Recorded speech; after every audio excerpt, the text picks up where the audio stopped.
start with the. We're gonna go this one for the first one. Galaxy Quest. Yeah. So number 10 in your list is Galaxy Quest. Please. Have you watched this movie? No. You've never watched Galaxy Quest? Oh shit! I didn't know Ted L. Scrubs is in it. He was in it. He's there at the back. God rest his soul. So these people are being hunted down by an alien race. Yeah. They get basically the cast of Star Trek to help them. Tim Allen's in it, isn't it? Tim Allen's in it. Yeah.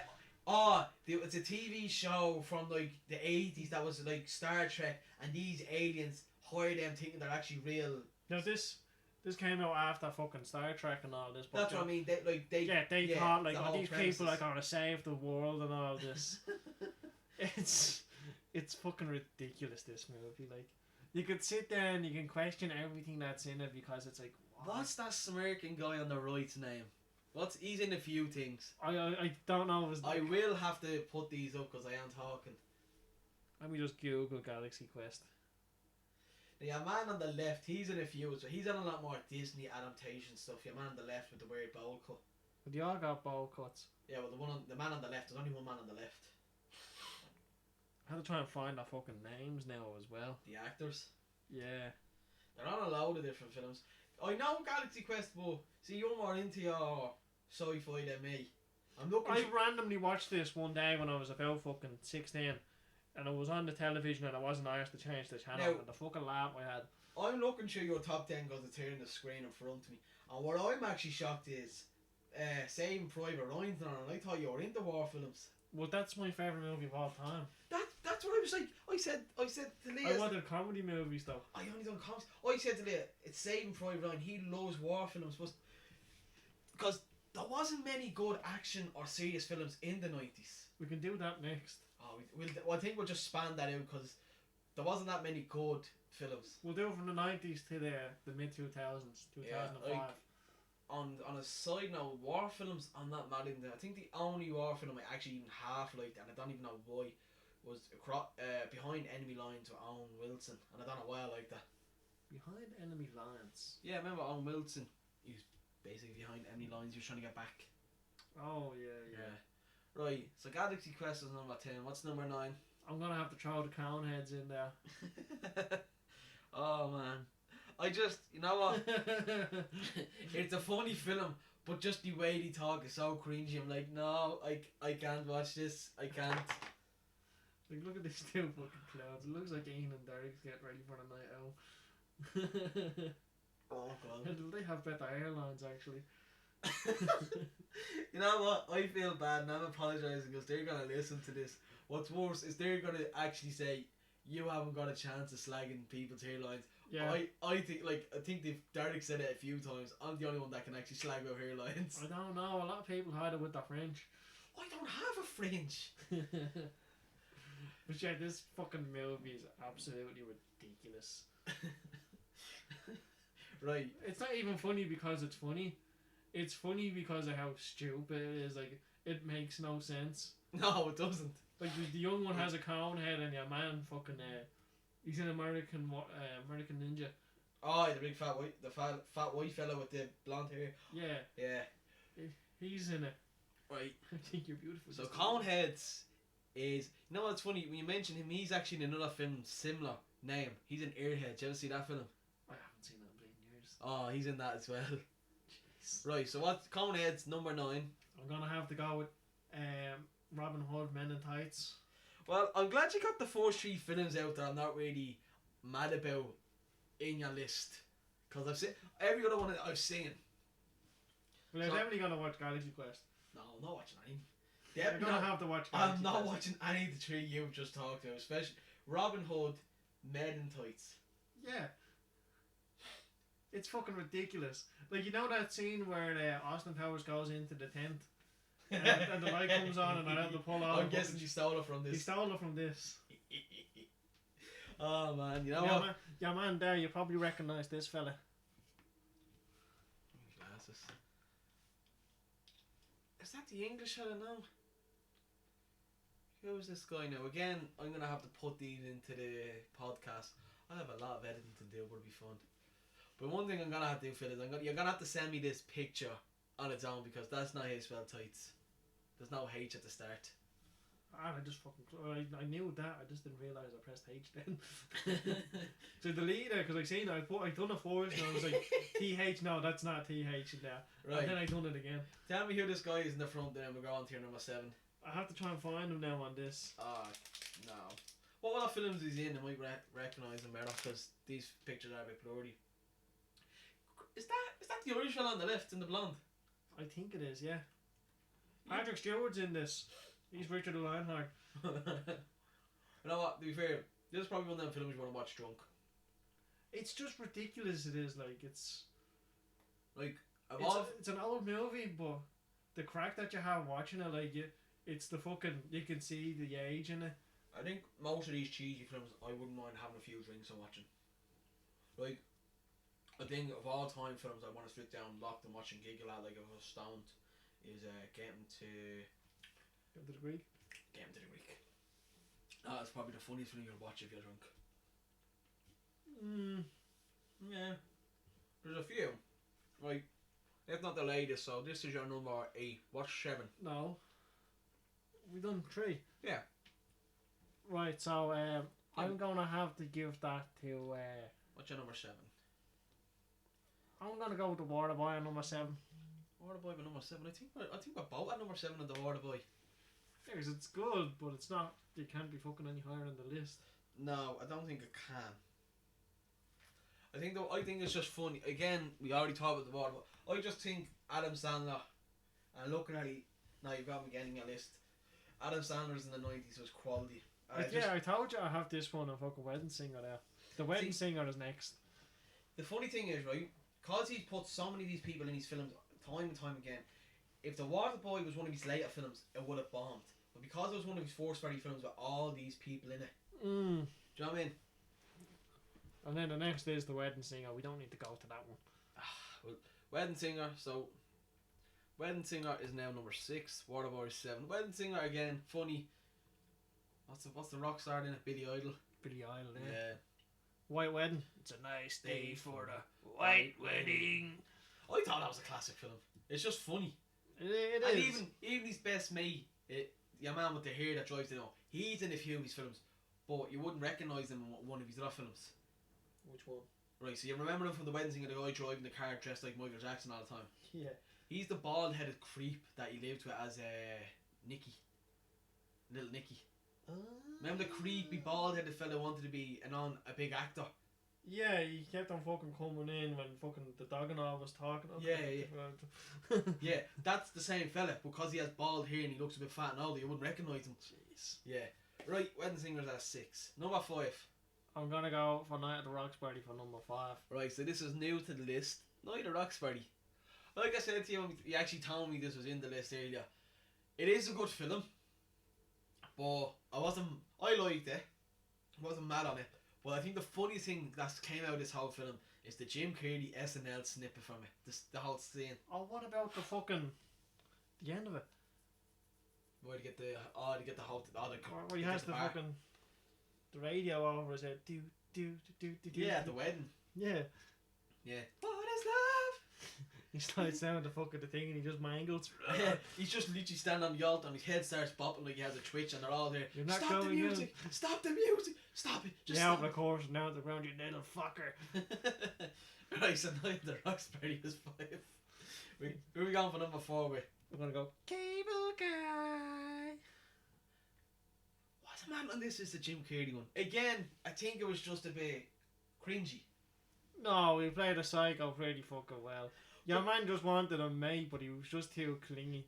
I think what my whole thing this film is, they make it feel like it's a comedy, but it's more of it's not a thriller. It wouldn't be a thriller.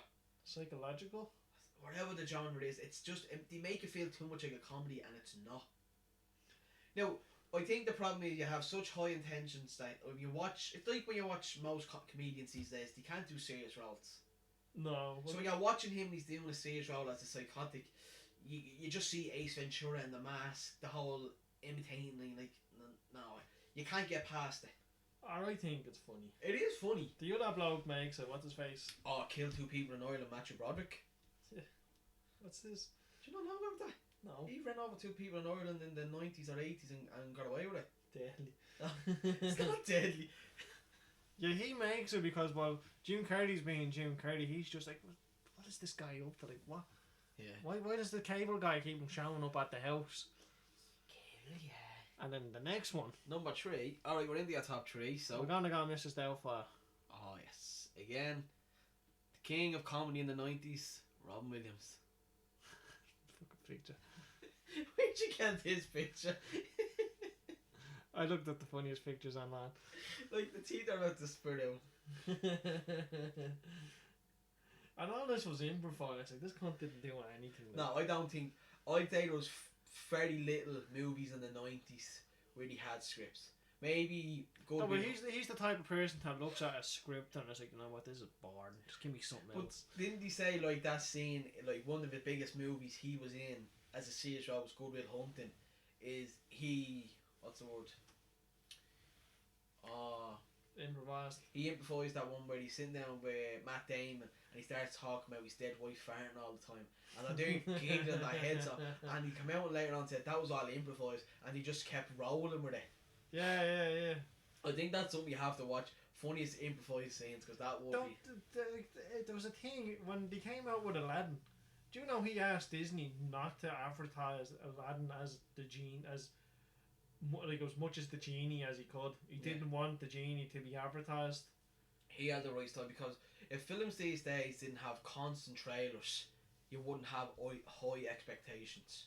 Yeah, but just to come out and be like, look, I know I'm gonna be the best in the fucking movie, so let someone else have the spotlight for a while. And like the worst thing was, they jumped so much in that genie train wagon. Oh yeah, that it still hurts today. Yeah, like the whole thing was they done a TV show of Aladdin, and then I think they done 2 Aladdin films after it, and I don't think he reprised. He doesn't do. I think he reprised it maybe in the second one, Aladdin and the 40 Thieves. I could be wrong. No, he doesn't do reprisals. Damn, I have to Google that one. But as far as I know, he doesn't. Again, Disney did train that whole genie thing. They rode that train as much as he could, and it was good, but come on, you can't copy. It wasn't that the genie as a cardigan, it was Jim Carrey as a person was good. Oh, not Jim Carrey. Robin Williams. I'm getting confused with the names in front of me. Robin Williams as an improviser, as the genie, was quality. But as a, what do you call it? The whole thinking, I'd say Disney thought, oh yeah, everyone loves the genie, just cause of the genie, that we can just ride this train to the money bank. This is gonna make us everything. Yeah, and it didn't. I'm just trying to find these. Did he reprise the genie? Now maybe he didn't. To be fair, I know he didn't in the TV shows because it was definitely a different guy, and it. Yeah, he sounded like he smoked a lot. Yeah, so Aladdin. Yeah, he did do the Aladdin and the King of Thieves. That was the only one. I knew he done that one because there's the rest of his movies he hasn't reprised a single role. I don't think he reprised much. I don't think he has films he has sequels to as a main lead. Like I'm looking at half his films. No. Like you look at half the he wasn't just quality as a comedy actor. His voice actors were good. Like there's a film that I'd probably give an honorable mention when we do 2000 movies. Robots. Well, Robots is amazing. He was quality in Robots. Happy Feet. Like movie. Happy Feet. Do you know what I mean? Why'd you have to take him so weirdly from us? Oh, we're not gonna go into that. That's a bit much. Like he just done quality. Mrs. Doubtfire 93. Yeah. Like the 90s were his years. Every year was his fucking year. I don't think he ever made a bad movie. Like no, we didn't sell himself out like the rest of the fucking actors. No, like most of his best films are him improvising. Like Good Morning Vietnam. Good Morning Vietnam. Right. So the next one's gonna be Ace Ventura. Ace Ventura is your number 2. Yeah. Jesus. You really. So again, we're going into this Jim Carrey's year of 94. So your number 2 is Ace Ventura, right? And I'll scrape that out. There's no way at the end. I think there is. No, there's not. There is now. I spelled it wrong. It's staying that way. That'd be Venturia. Venturia. It sounds like a chili diarrhea. Okay, just pick on the dyslexic guy. Ace Venturia. I've got the Ace Venturia. What's that? I had Venezuelan last night. Now I've got diarrhea. Again, I don't think you done the voice actor on that. No, we didn't for the It was still good. yeah. The I think he done it for the Mask TV show, the Mask cartoon though. He probably did, but again, this was, we're gonna jump into because that's channel one. The Ace Ventura was one of them. They ride the pony, they ride the money train all the way, and it worked because, to be fair, the cartoon show was good. It was. Yeah. It was. It still had the sarcasm. Fair play to whoever hired the guy that done Ace Ventura in the cartoons, but you can never I don't care if he kicks the bucket next year. You never reprise his role. Oh Jesus, I care if he kicks the bucket. You know what I'm I'm a very saying. sensitive person. Nah, we're not going right there. No one can ever reprise Ace Ventura. They done a film a few years ago where his kid plays one. No. Yeah, they had like a kid play. I can't even think of the film he was in. I think yeah. No. They had a film where it was Ace Ventura Jr. Kid Detective, and it was, but no one can ever reprise Ace Ventura. And that's the bottom line on that one. So that's your number 2. Since like we said, we're sticking to the year Jim Carrey 94. You want to tell us your number 1? It's the Mask. Smoking. My name is Cuban Pete. That's a fucking song. You can't remember the rest of the song. I can, yeah. You know what? I'm gonna. He's the hottest guy from Havana. Oh, we're gonna. You know All what? the cops start down the fucking conga like fucking hell. Right. So you tell me more. I'm gonna get 2 scenes out of Mask I think is funny. So the first one I'm gonna do is. It has to be the one in the bar where he meets fucking what's her face. Not that. It's near the end of the shootout. So it's on. Who shows this on YouTube? It's called. Hold me closer in.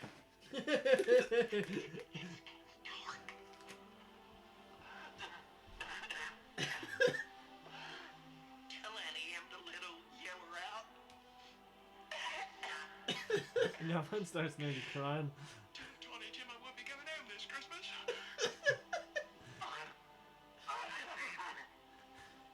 Could smoke his cup. Scott, I do give a damn. Tell Scott I don't give a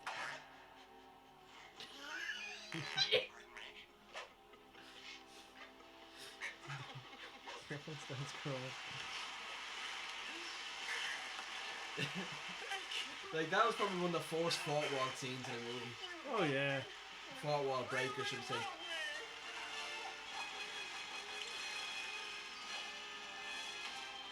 Exit that way.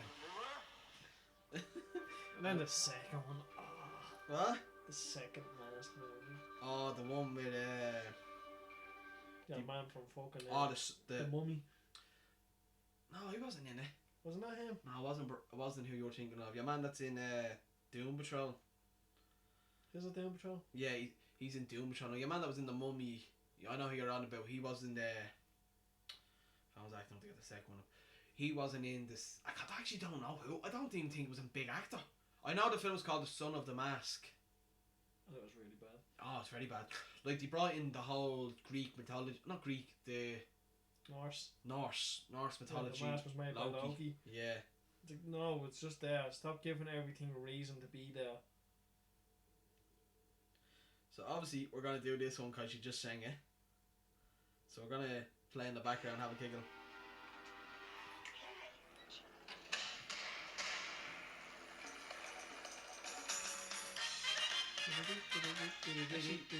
What am I doing? I have a TV in front of me. I can play on the TV. But yeah, The Mask again was one of them things in the 90s where they rode the the money trail and done a cartoon. What shocked me is how did he not get a second one out of Jim Carrey? Did we get a second Ace Ventura? How did he not get a second Mask out of him? Now I know he left that bit short where he throws the mask in the water at the end and it's dead and buried, blah de blah. They should have come on back. I don't think they had the brain power to think of a second storyline. They should have left it dead where it was, I think. Yeah, I don't get the whole Money. Son of the Mask. I never got that. It was all nostalgia. Yeah, but just looking at the cartoons coming up on YouTube. That's the only reason they done it. we'll play this on the TV because you can hear it better. The speed, no. Was this a comic force? The Mask? Yeah. I think it was. I think that's how they came up with the idea. No, it wasn't. I think it was a comic opera. This just showed Jim Carrey's improvisation at his best. Yeah. So now we're gonna play the Cuban Pete song. Cuban beef.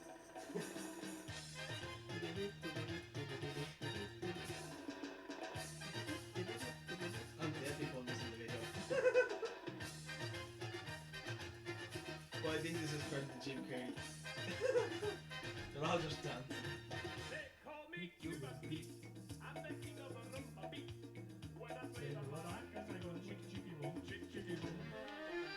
Did he voice the Mask in the TV show? That's a good question.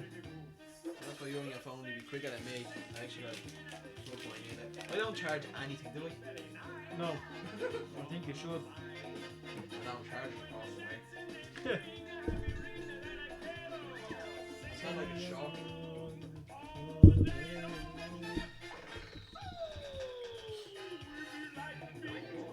54 episodes. I need to watch all this.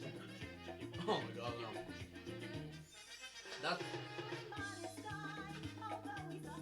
I think that's something you should have done before at the start of the pandemic, not near the end of it. Yeah. No, we didn't. Who voiced him? It doesn't say, but I have a suspicion Tim Curry did. What was that now? What? No, Rob Paulson. Was it Rob? I'm gonna look her up now in a second. But I'm at Google and Rob Paulson was the first guy. Main characters: Stanley Ipkiss, the Mask voiced by Rob Paulson. So, Rob Paulson? Never heard of him before. Now I bet you I'm gonna look up his filmography and it's gonna sound like. No, he's done a lot of voices, but you know, I don't think he's done a lot of acting. He's Wikipedia. Let's go to the dance.